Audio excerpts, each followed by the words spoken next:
Yes, welcome, Liam. Welcome, everyone. Good morning. Happy Sunday, BTT members. Are you ready for some movie and TV news? We have some really interesting stories to discuss.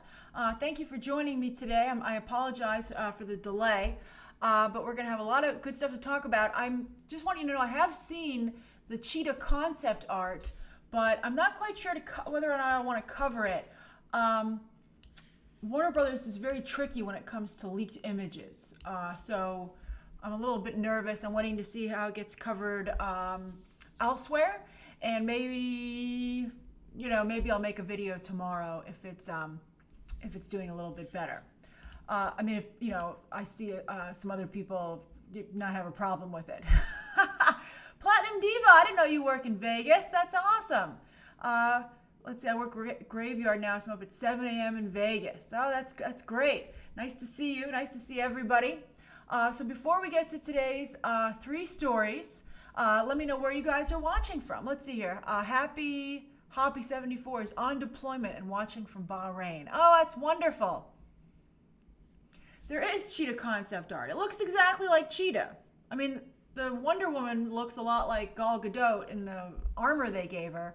But it doesn't look anything like Kristen Wiig, although it might just be so much, The Loki pick, I don't know. You can hardly tell that that's Loki, and it's another damn time period thing.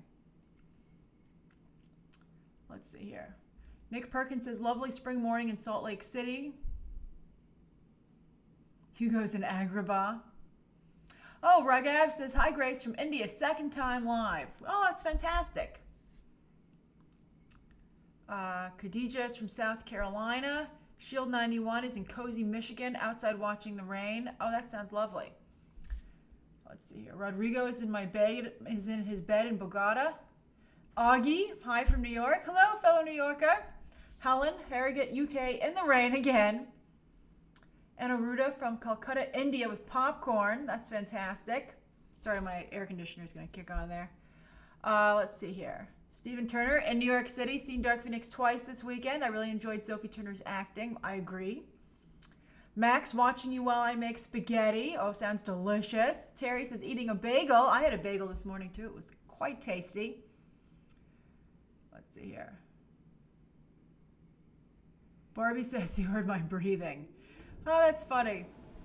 Oh, Dee says, 100 degrees in Austin, Texas today. You need air conditioning, too. And Elliot, watching from Los Angeles, just woke up. Good morning. Happy Sunday. Don't forget, Big Little Lies premieres tonight, and it's the season finale of Billions. All right, everybody, let's get to today's 3 stories. And then, as usual, for the final 10 minutes of the stream, you may ask me anything that you would like. And then I got to get on movie math.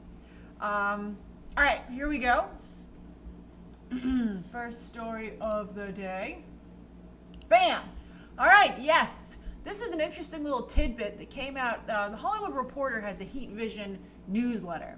And for some reason, they run bits of information there occasionally that they don't make actual stories out of, which is stupid because this would be a very big story for them. And the Hollywood Reporter is the clickbaitiest of all the trades. They're the most interested in reaching out to the consumer. The way you describe it is there's B, business reporting, and C, consumer. So often there is B2B, business to business reporting, C to C, consumer to consumer, and then there's something called B2C, which is business to consumer. And that's what the trades are usually supposed to be sometimes. It's a little bit what this channel is, quite frankly. But the Hollywood Reporter is the most like that of the 3 major trades, being Deadline, Hollywood Reporter, and Variety. The Wrap is kind of like second tier, but still respectful, kind of. All right, so anyway, they ran this little tidbit in their newsletter, and it makes me think that, I don't know why they felt they didn't have enough for a story, but anyway, they're covering the fact that the X-Men animated series is going to be premiering at Los Angeles Comic-Con, and all the voice actors shall return and be on stage for the first time ever together since they stopped making the show. This was a very popular animated series in the 90s. If you're wondering why the X-Men were so popular, it also coincided, of course, with the movies. And if you're wondering why the X-Men were so popular at that time period and why the movies did so well, why they were such a hot commodity for for Marvel, a lot of it had to do with this animated series, a Saturday morning cartoon. They did very faithful adaptations of a lot of the most famous stories, and they did a very, very good job. Now, in this newsletter, they said that the creative people behind the scenes at the animated X-Men animated series are planning. They haven't actually done it yet, but they're like, I guess maybe that's why it wasn't a full article, because they're just spitballing it. But they're like, you know what? We're gonna pitch a new season of the show to Disney, and I think obviously for Disney Plus, and and I think it's actually a really strong idea, because Disney Plus certainly needs content, and they certainly need a lot of Marvel content. Kevin Feige, so he probably would be like, I'd like to watch another season of that too. But anyway, Edward says, is Vulture a second-tier reporter? Vulture isn't a trade. Vulture is an entertainment. It's kind of like Entertainment Weekly. They're not trades. They cover entertainment, but I'm talking about people who go and get scoops and deal with the suits and talk to them directly. Vulture doesn't. That's not Vulture. It's like Vulture's like Vanity Fair. All right. So anyway, I think this is a very, very, very smart idea. Animation has been huge for Netflix. They have a whole animation section at this point. And of course, nostalgia is very big these days, particularly at the Mouse House. So, and I think it would keep X-Men fans happy, considering the fact that, he's going to wait, Kevin Feige's going to wait so long to bring the X-Men into the MCU.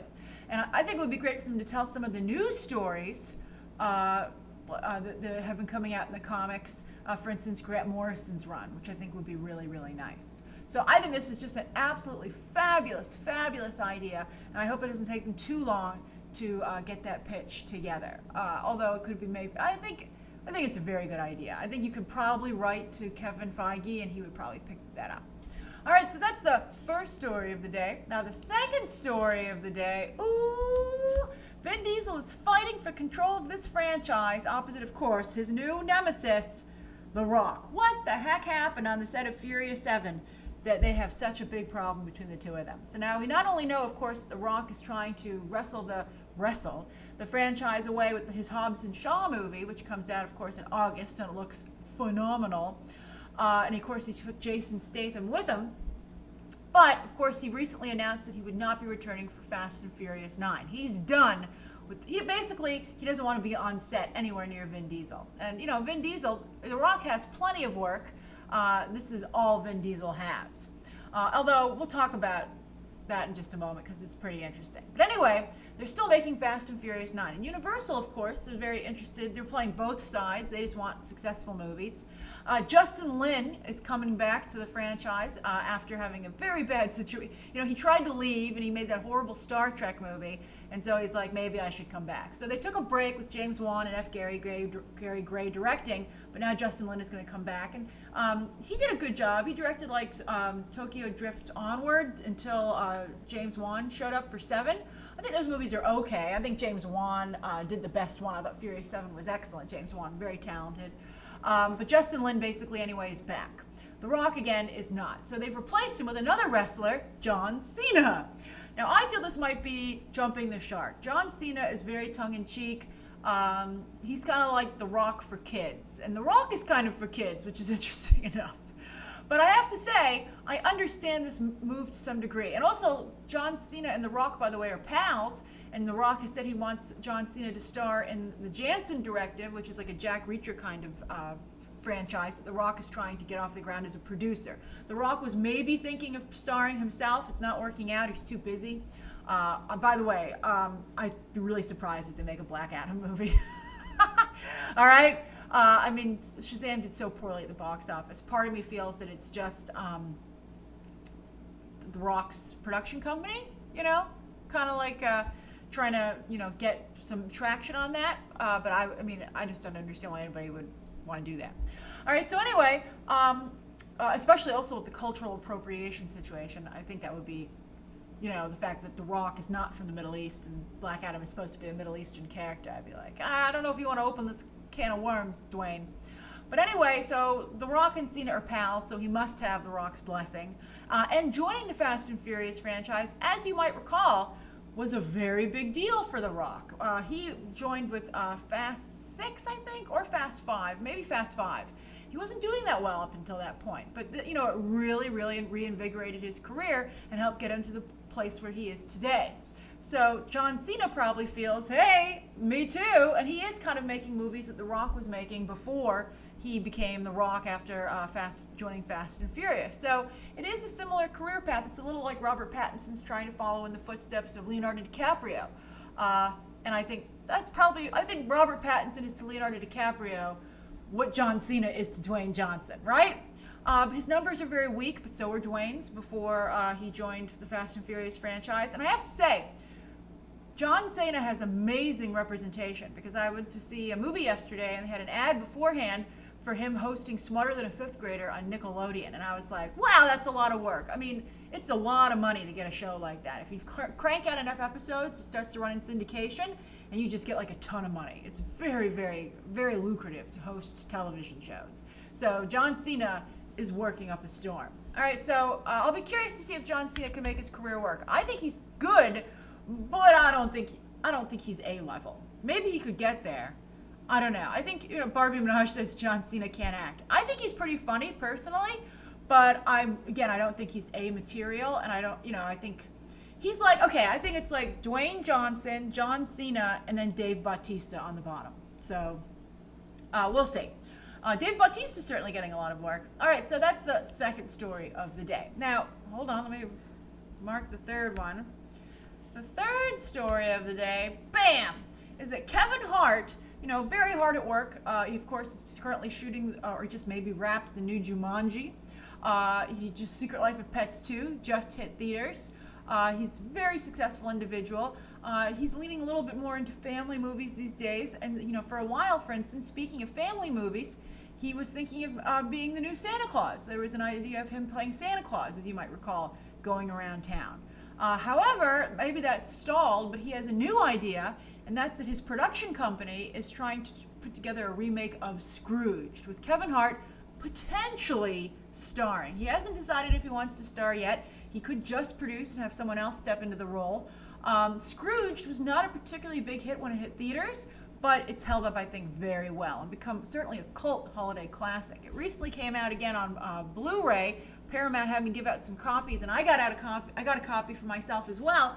It holds up really well. In fact, I'd say it's even more appropriate and of the times today than it was when it came out. Although, as much as I love Kevin Hart, and I think Kevin Hart's very funny, I don't really know if he's a Bill Murray. Not only to the degree of, Bill Murray has a lot of range. He's not only comedic, but he's very good at dramatic acting. But also, just the level of projects that Bill Murray stars in.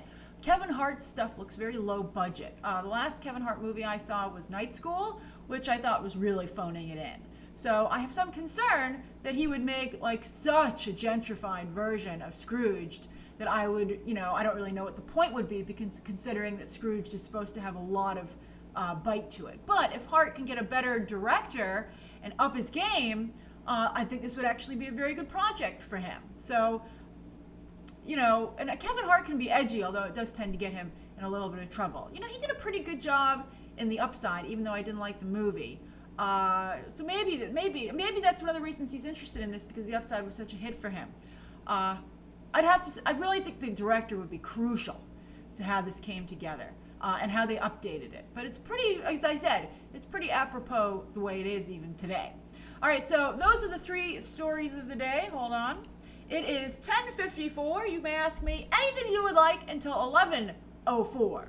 And then I must get to movie math.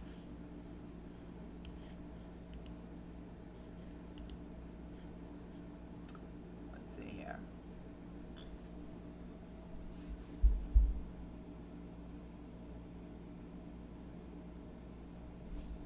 So you can ask me anything that you would like. I'm waiting for you guys to catch up. YouTube and your lag.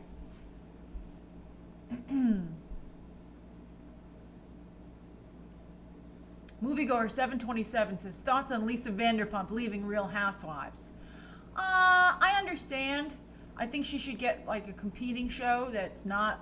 I think Lisa Vanderpump really screwed the pooch on the way she handled that situation.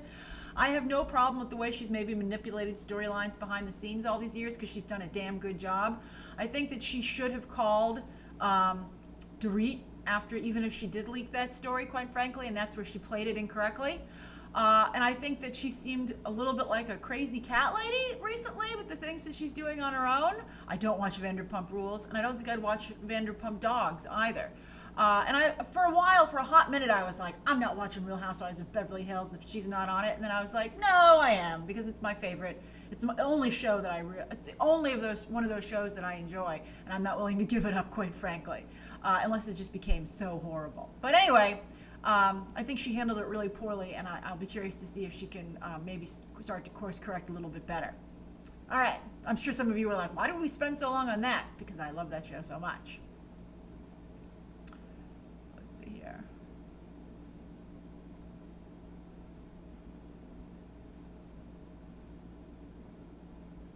Steven Turner says, what is going on with Jennifer Lawrence's career? Wasn't she going to do a Steven Spielberg war photographer movie? You know, apparently she still is. She took like a year off. She really wanted to get married. Jennifer Lawrence really wanted to get married. She very publicly was talking about trying to get a boyfriend on a number of talk shows for a while. It wasn't going very well, and so I think she approached it the same way she would trying to be a movie star. And she was equally as effective. She is going to get married. She's engaged, just like she has an Oscar, and now she's going to try and get back in the mix. We'll see how it works out. I think she kind of needed the break, quite frankly, and I hope she took some publicity classes on how to maybe interact a little bit better with the public. Let's see here. Matt says, with the success of movies like Crazy Rich Asians, The Boys I've Loved Before, and Always Be My Maybe, do you think that an Asian woman could play Catwoman in the DCEU? You know, never say never. It always depends on the actress. I think every situation, when you're trying to change the ethnicity or the gender or even the sexuality of a character, I think, you know, this goes from everything from actors to political candidates. You just need the right person. So, you know, never say never. I think there are a lot of other characters that I would make, you know, Asian before Catwoman. And there are so many great Asian characters of canon in comic books, particularly DC. You know, it's unfortunate they've made Cassandra Cain like a really small child. We'll see how that works out. But I think there are a lot of, like Lady Shiva, there are tons of great characters. So I don't really know if it's necessary to change Catwoman.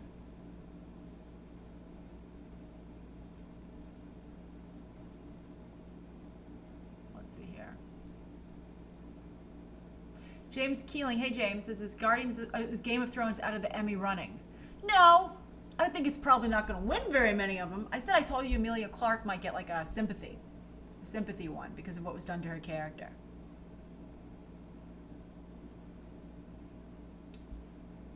Eartha Kitt as Catwoman is an excellent example, Terry. She was wonderful. Eartha Kitt, best role by far, is Yzma in Emperor's New Groove.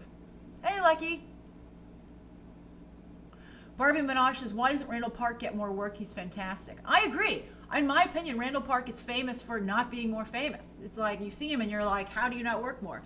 That might hopefully change after Always Be My Maybe. But I was very disappointed they put him in Ant-Man and the Wasp and then hardly used him. I thought that was really, really disappointing. But maybe, you know, Marvel will use him in Shang-Chi. They'll be like, let's send his S.H.I.E.L.D. agent, you know, there to do something like that. And that would be awesome. But I mean, we'll see.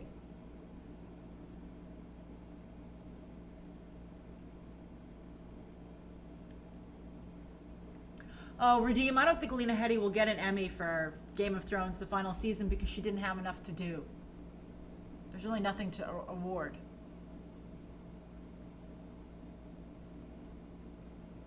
Jo says, Grace, do you think Shazam would have done better at the box office if Dwayne Johnson's Black Adam was in it?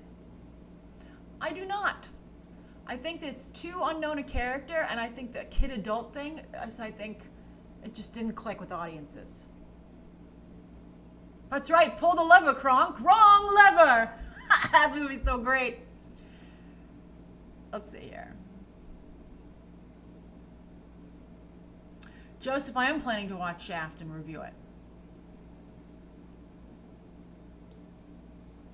Patrick O'Donnell says, will Iceman be gay in the MCU?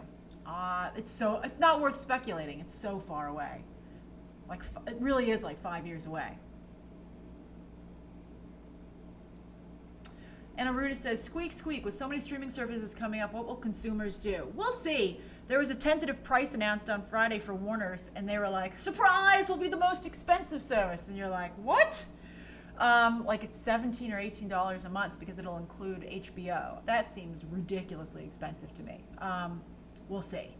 But yeah, I think that people will pick probably 3 to 5 streaming services, and it'll be a race to see who they get.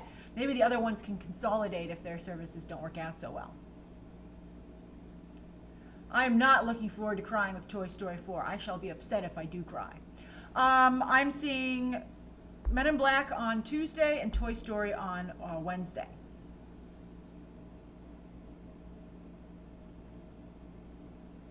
Edward, you're a successful businesswoman, Grace. That's very sweet of you to say. How many hours of sleep do you aim to have a night, and how much do you actually get? I'd like to get 7 to 8 hours of sleep, but I usually get about 6.5. It's very sad. I did see the meme. I was honored. Let's see here. Will says I'm sticking with Disney Plus, Netflix, and Hulu. No more. Well, Universal you can get because Universal will be free. I don't have any tea today, Jonathan, but I appreciate you asking me. It's just been the weekend, basically. Robert, the Toy Story embargo lifts on Thursday, I believe. Yes, Thursday at noon.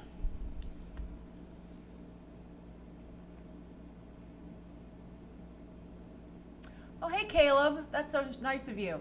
I have not watched The Society on Netflix. My favorite topping on ice cream, I really like Bloomingdale's frozen yogurt, and I like to get the carob chips and the rainbow sprinkles with chocolate frozen yogurt. It's quite tasty. I'm also a sucker for cookie dough, but I try not to eat too much dairy, as you know. Let's see here. I've never watched Veronica Mars, Tracy, so I don't think I will start. Abdullah, I did not like Killing Eve Season 2, and I'm a little nervous about Season 3. But I'm glad that Jodie Comer is getting so much work. Good for her. Barbie, I think Janelle Monáe is incredibly talented. I don't know why. She's like Randall Park. Why doesn't she get more work? It's ridiculous.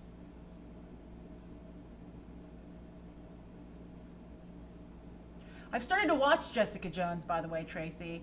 It's very difficult to watch so far, but I've only watched 2 episodes. Joseph, it's not carrot chips, it's carob chips. They're healthy chocolate chips, and they taste delicious. Matt, I feel horrible about Swamp Thing getting canceled. James Wan even tweeted over the, not tweeted, his Twitter account's on pause.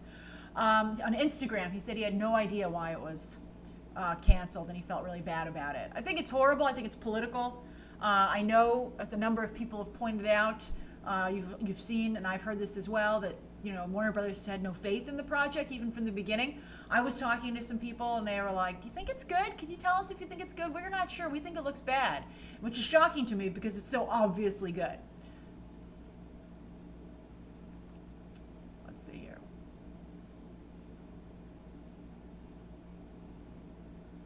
One minute to go.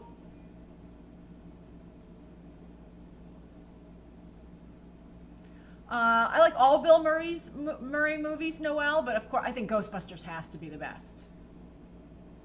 Patrick says, will Jeff Johns' Stargirl show still be on the DC Universe? I'll give you some tea. I do have some tea for you. Jeff Johns is apparently such an idiot that he has made a huge mess of that show, and it's just a disaster behind the scenes. It's like over budget, behind schedule. That's why you haven't heard anything about it recently. He doesn't know what he's doing as a showrunner, and it's just a disaster. Don't tell anybody. Oh yeah, it's 11:04. All right, Carlos, I'm from New York City, born and raised. I'm just waiting for you guys to see the tea. This delay is so long. Ridiculous delay. YouTube! James says, do you think Birds of Prey will open over 100 million? No. No way.